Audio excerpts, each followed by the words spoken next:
Təsəvvür edin ki, beyindeki bütün damarlar tamamilə sağlamdır. Yəni heç bir xolesterin tıxanması yoxdur, daralma yoxdur, kirəcləşmə yoxdur. Qanın bu damarlarda dövr etməsi üçün hər şey idealdır. Lakin qəflətən qolda keymə yaranır, danışıq pozulur və işemik insult başlanır. Yaxşı, əgər damar təmizdirsə, bu qəza, katastrofa hardan çıxdı?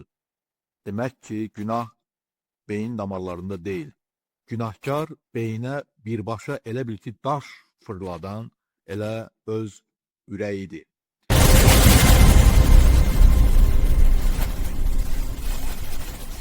Salam, mən Doktor Sahil. Bugün TOST təsnifatı üzrə ikinci qrup, yəni kardioembolik insult barədə müzakirə edəcəyik.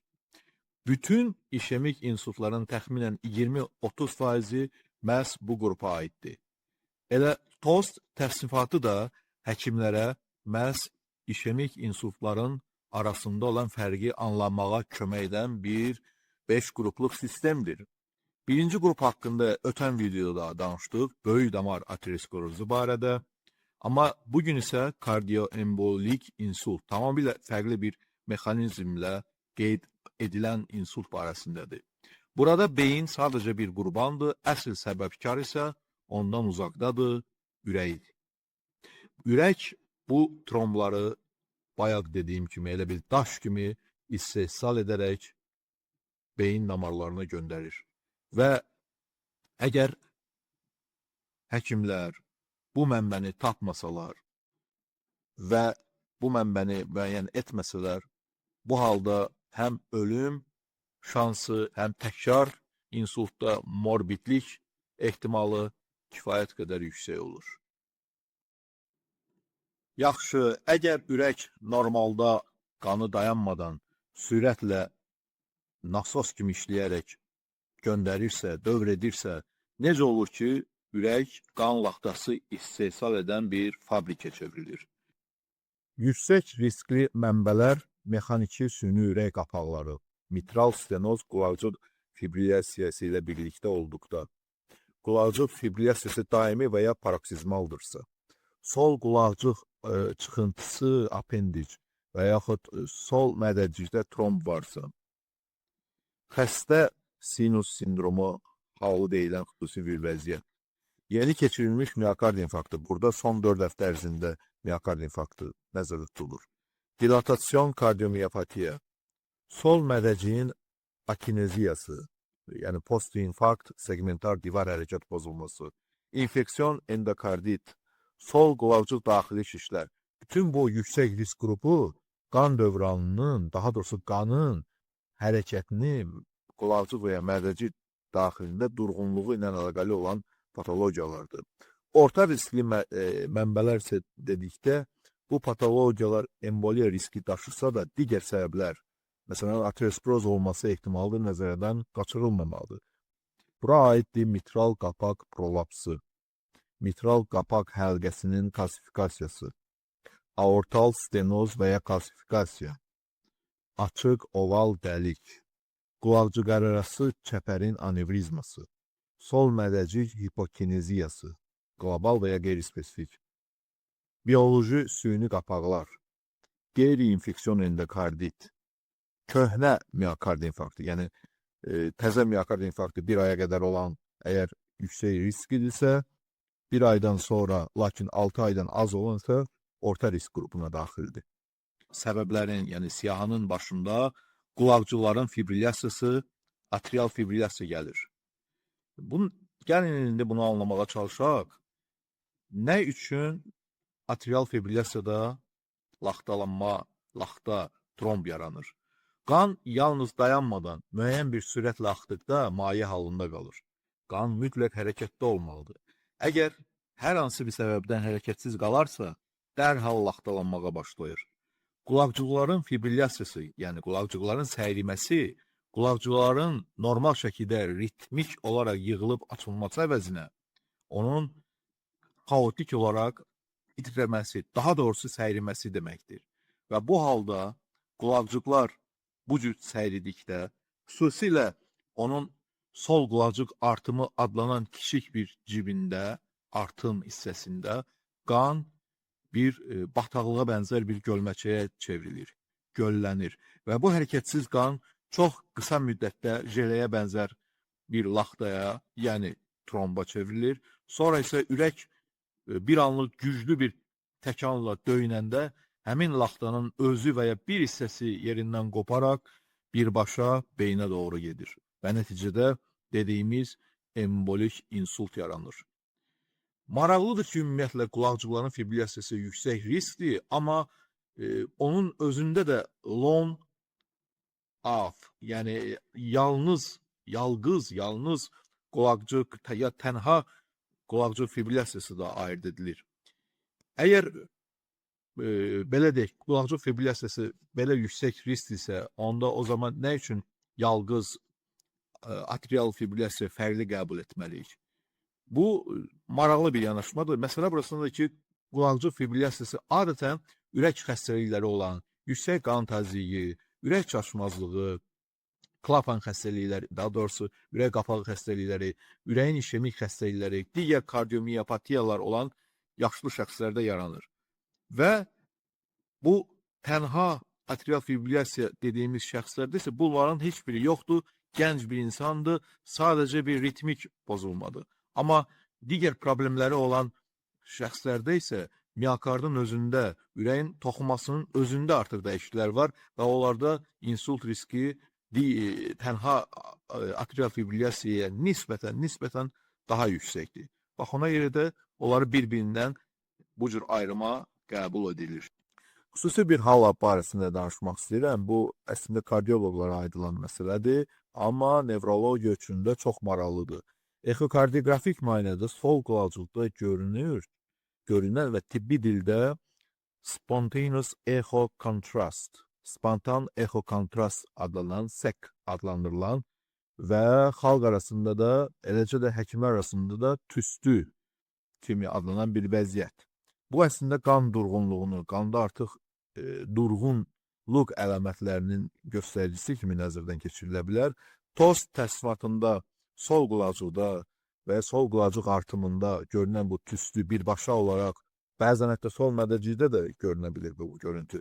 Birbaşa olaraq müstəqil bir bənd kimi qeyd olunmasa da, yüksək riskli kardioembolik mənbə daxilində, məsələn, deyək ki, qulacıq fibrilyasiyası fonunda və yaxud mitral stenoz fonunda, bu artıq tromboza gedən yolun ilk addımı kimi qiymətləndirilməlidir.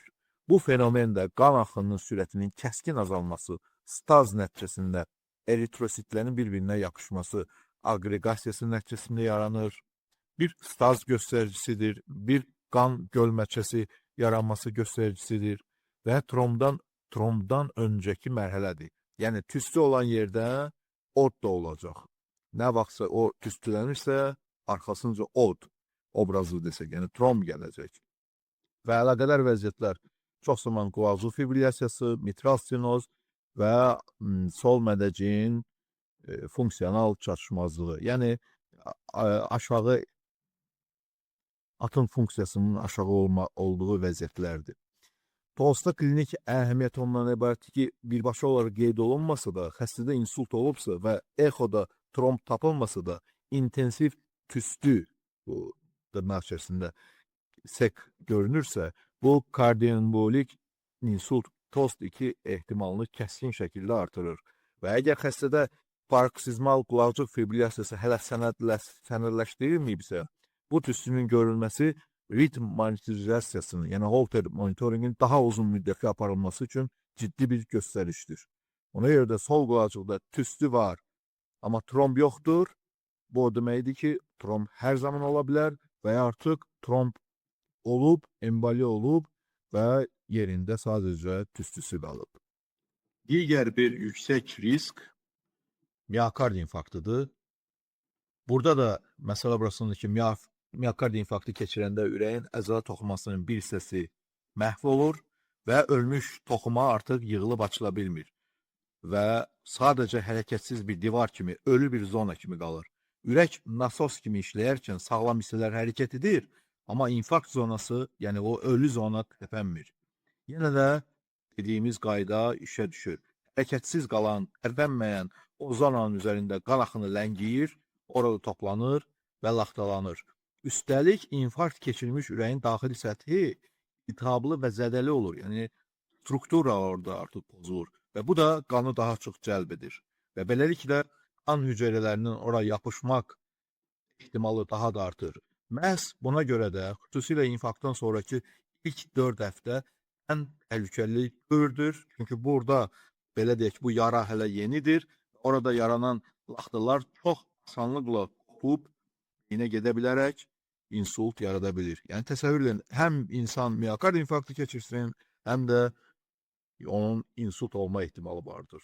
Digər maraqlı, əhəmiyyətli risk, yüksək risk faktorlarından biri infeksion endokarditdir. Yəni, ürəyin iç divarlarının, xüsusilə də qapaqlarının bakterial infeksiyasıdır. Normalda qan sterildir.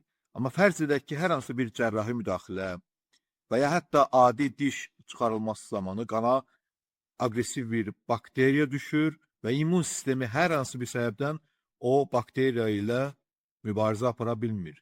Və ya immun sistemi aşağı düşmüş şəxsə vena daxili inyeksiya aparılır və orada sterilliyə əməl olunmur. Bu zaman bu bakteriya düşdükdə bakteriya gedərək ürək klapanlarına yapışır, qapaqlara yapışır və orada çoxalmağa başlayır.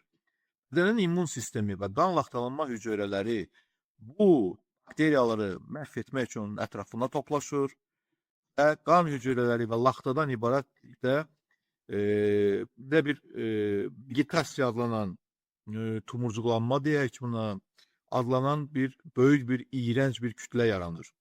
Ən pis tərəfi odur ki, ürək klapanları hər döngüdə böyük bir güclə çırpılıb bağlandıqda bu vegetasiyadan bir hissəsi qoparaq septik emboliya deyilən hala səbəb ola bilər. Yəni, burada təsəvvür edin ki, 2 qat zərbətdə həm insult yaranır, həm də infeksiya birbaşa beyinə gedib keçir. Bu, nə dərəcədə ağır bir prosesdir, heç bunu təsəvvür etmək belə mümkün deyil. Klapanlardan söz düşmüşkən, yüksək risk faktorlarından biri də mexaniki ürək klapanları, qapaqlarıdır.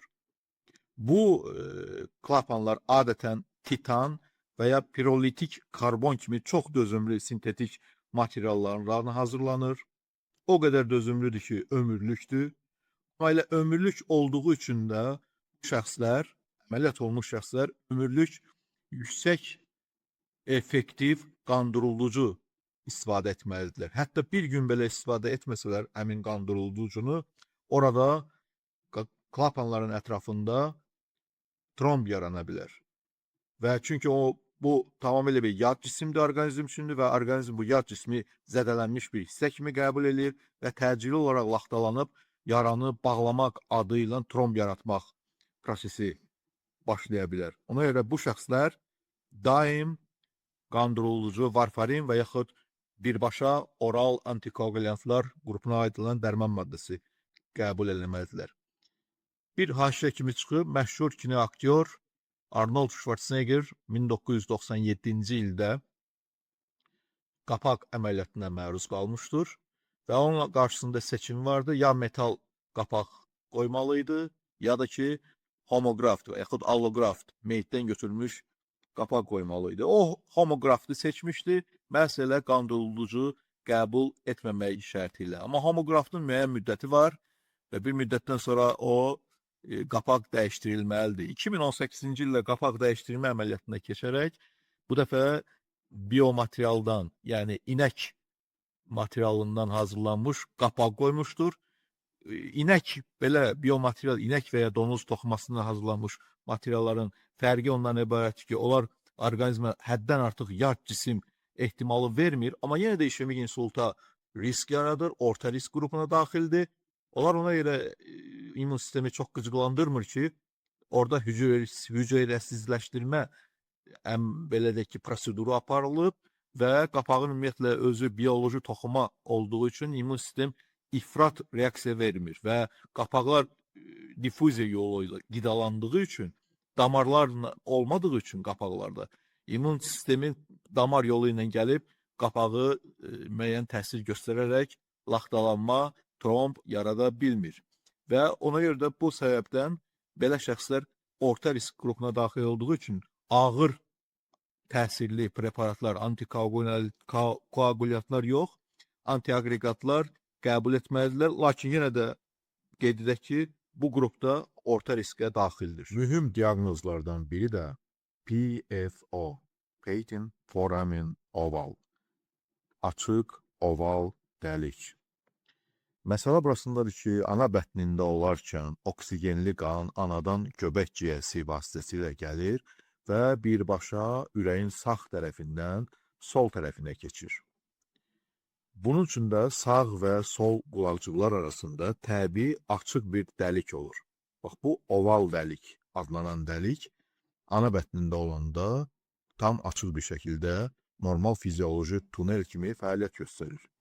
Doğulduğumuz an ilk dəfə ağlayıb ciyərlərimizə hava çəkəndə təzyiq fərqi dəyişir və bu dəlik bir qapı kimi örtülüb əslində bitişməlidir. Amma insanların təxminən 25%-də bu qapı tam bitişmir. Kiçik bir aralı, nazik bir tunel kimi qalır. Amma burada sual meydana çıxır. Yaxşı, insanların 25%-də, yəni hər 4 nəfərdən birində belə bir PFO varsa, açıq oval dəlik varsa, o zaman belə çıxır ki, 30-40 yaşlarında küllü miqdarda insan belə insultlardan vəfat etməlidir və yaxud məruz qalmalıdır. Elə deyilmi? Xeyr, elə deyil. Demək ki, nə isə qoruyucu faktorlar da var, nə isə qoruyur. Amma təəssüf ki, oval dəlik açıq olan bəzi şəxslərdə həyatının hansısa bir dönəmində insult baş verə bilir.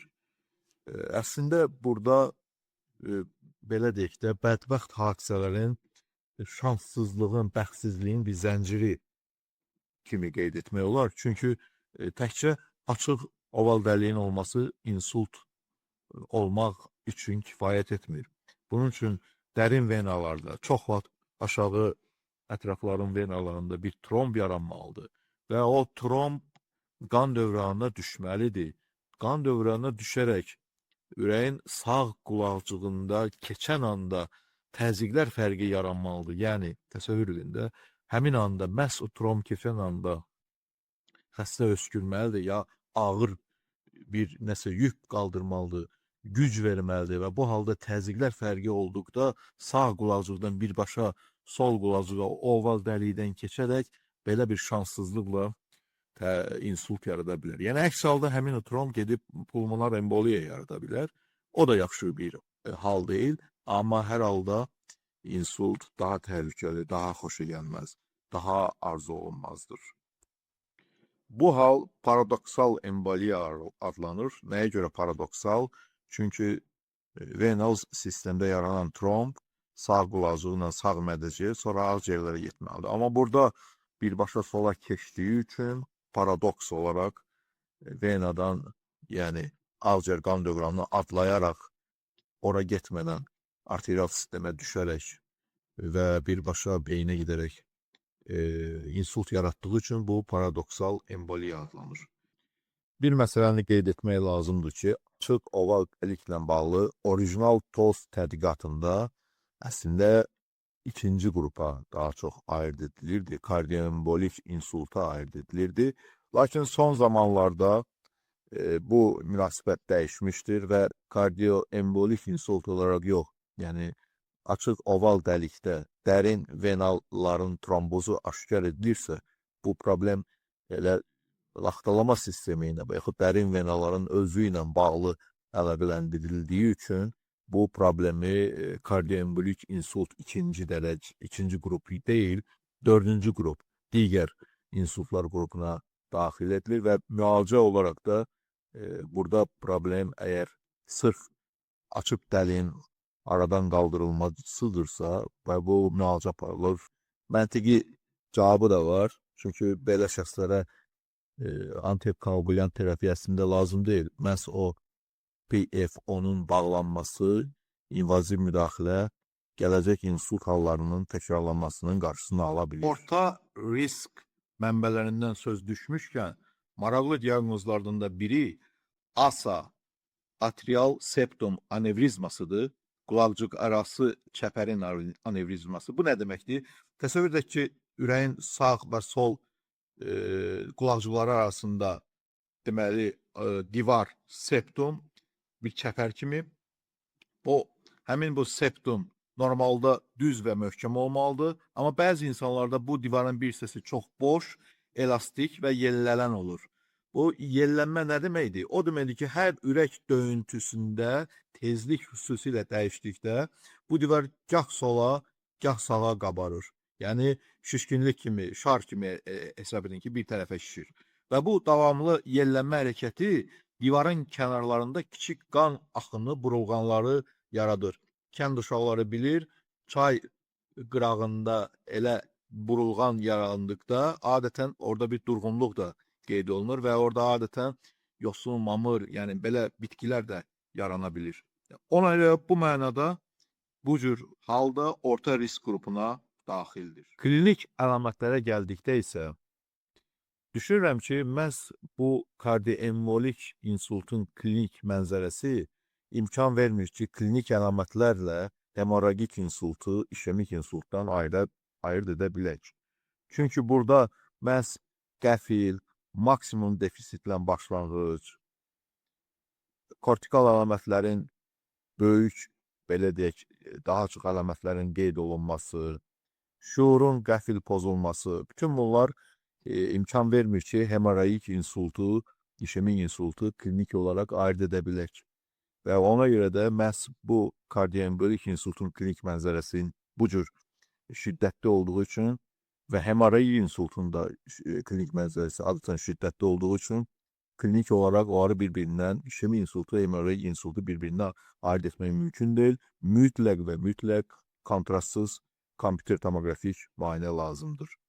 Əgər radioloji olaraq müəyyən formalara diqqət etsək, spesifik xüsusi bir forması yoxdur, lakin qeyd etmək lazımdır ki, əgər iri arteriyaların aterosklerozu yoxdursa və bu fonda paz formalı böyük kortikal zədələnmələr varsa və xüsusilə həm ön, həm arxa sirkulyasiyada və hər iki yarımkürədə səssiz sahələr də daxil olmaqla ocaqlar aşkar olunursa, duş effekti demək mümkünsə, yağış effekti demək mümkünsə, bu halda artıq radioloji olaraq kardioembolik insult barəsində düşünmək mümkündür.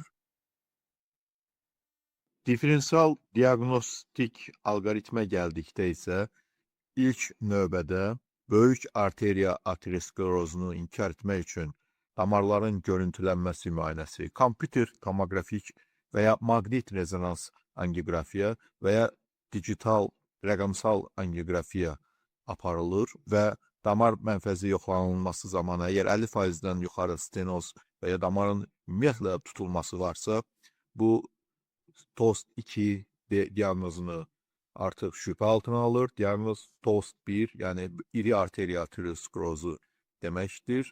Və əgər əhəmiyyətli ateroskleroz yoxdursa və kardioembolik mənbə varsa, təsdiqlənirsə, bu halda artıq TOST2 diaqnozu təsdiqlənir. Ümumiyyətlə, diagnostik matriksə diqqət etdikdə, həm klinik başlanğıcda, həm radioloji formada, görünüş formasında, həm vaskulyar görüntüləmədə, həm də kardioloji görüntüləmədə, daha doğrusu bunların dördünün də kompleks şəklində təhlili hesabına ikisini də bir-birindən diferensiasiya etmək mümkündür. Beləliklə, TOST2 diagnostik triada checklisti yoxlama siyahısında klinika, radioloji görüntülər və kardioloji nəticələr daxildir. Yaxşı, bəs bunlar sonda nə əhəmiyyət daşır? Bəli, əhəmiyyət çox böyükdür. Kardioembolik diaqnoz təsdiqlənərsə, ola bilsin ki, bu şəxsə antikoagulyant müalicəsi tələb olunan bir vəziyyətdir və bununla da onun növbəti insultlardan xilas edilməsi barədə mühüm bir addım atılacaq. Və yaxud PFO təsdiqlənirsə və kardioembolik vəziyyət təsdiqlənirsə, yəni bu halda təsdiqlənmiş kardioembolik insultsa, paradoksal emboliya mənbəyi də təsdiqlənir, PFO da təsdiqlənibsə, bu halda invaziv müdaxilə aparılaraq həmin o tunel, daha doğrusu açıq foramen, açıq oval dəlik bağlanacaq və bundan da bu xəstənin ən azından bu yolla insult tuta bilməsi ehtimalı aradan qalxacaq. Yəni bu sadəcə diaqnostik oyun deyil. Bu xəstənin həyatını xilas edə biləcək kompleks diaqnostik müalicə tədbirlərinin məcmusudur. Əsəd müəllim, salam aleyküm. Ay, kef diye sənin işin vallahi. Ay ki, səni gah göğe kaldırırlar, gah arabaya bindirirlər. Vəziyyət yaxşıdır deyəsən, ha? Yox, Necə yəni yox, nə olub ki? oynamırlar. Nə təryan oynamırlar, ha? Ay, niye oynamırsınız? O ışıkları hələlik söndürün. İndi oynarlar. Yekunda bir məsələ barəsində də danışmaq istərdim. Həkim dostlarımdan 2 xanım həkim nevroloq üzv olduğum WhatsApp qrupunda təəssüflə bildirirlər ki, mənim kanalımda videolara like sayı, baxış sayı azdır. Mən onlara da dedim və indi burada da bəyan edirəm ki, bu işi, bu kanalı başladıqda xüsusi bir gözlənti qarşıma qoymamışam ki, sonra nəsə alınmasa ona görə peşman olum. Mən bu işi mərhum alim, akademik Xudu Məmmədovun sözlərini düşünərək başlamışam. Bu qala bizim qala, həmişə bizim qala. Tikmədim ki özüm qalam, tikdim ki izim qala. Kanalın auditoriyasına gəldikdə isə indi Qətərdə yaşayan, işləyən, yüksək vəzifədə çalışan həkim dostum Zahir Məmmədovun sözlərini xatırlayıram. O bir dəfə dedi ki, bu həyatda nəyinsə yaxşı olması üçün yaxşı insanlar bir-birinə kömək etməlidirlər. Düşünürəm ki, ən azından onlayn tibbi tədrisə mən tamamilə yeni nəfəs gətirmişəm, yeni keyfiyyət gətirmişəm və bu da mənim köməklərimdən biridir. Ona görə də özünüzə yaxşı baxın, sağ olun. Bu iş davam olunacaq.